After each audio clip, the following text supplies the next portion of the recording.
Kwa hivyo niseme ACA itakwenda kufungua milango ya vilabu vya Afrika kwa pamoja, itaweza kufungua na kuleta fikra mpya za vilabu na kuhakikisha vinapata haki yake stahiki.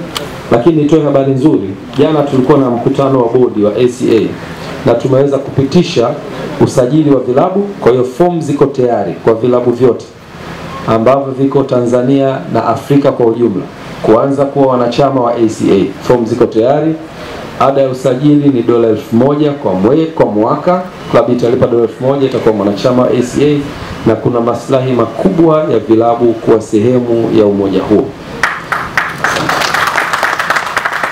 Habari njema kabisa ambazo bila shaka response yake ndio hayo makofi ambayo tumeyasikia. Lakini kabla ya kutupa kijiti hiki kwa wadau wengine wa jukwaa hili, engineer, naamini kabisa kwenye ACA ambayo mimi naona umekwenda kupewa mtihani mkubwa, lakini kwenye hilo unabeba sifa ya Mnyamwezi, kwa sababu Mnyamwezi ndio anakuwa mzigo mzito wa bebe.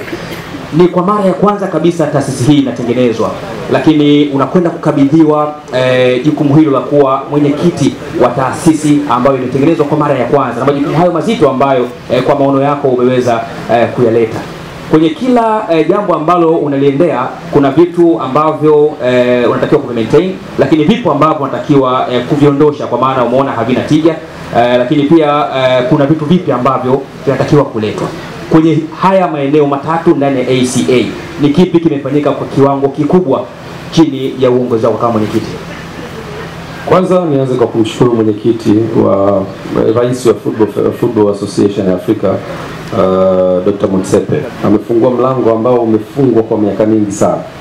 Wenzetu Europe wakiwa na miaka 18 na hii taasisi ya Afrika kulikuwa kuna ugumu wa kuifungulia mlango. Kwa hiyo nimshukuru sana Rais Motsepe kwa hicho.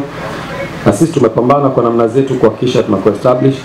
Tumeweza kufanya utaratibu mzuri wa kuset up office na tumeweza kufanikiwa kufungua ofisi Morocco, na kuna watendaji sasa hivi wako Morocco kwa ajili ya kuhudumia.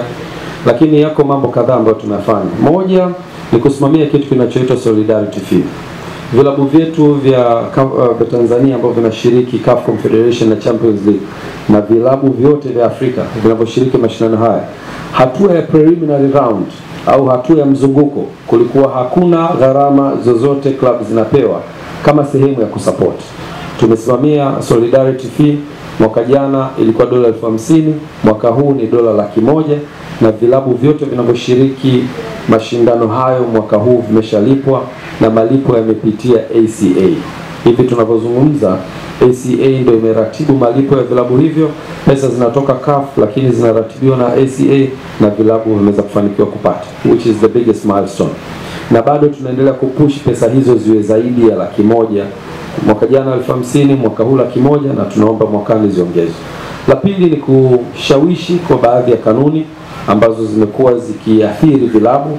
Hivi tunavyozungumza, kwa nafasi yetu baada ya kusaini ile MOU na CAF, naingia kwenye kamati ya mashindano.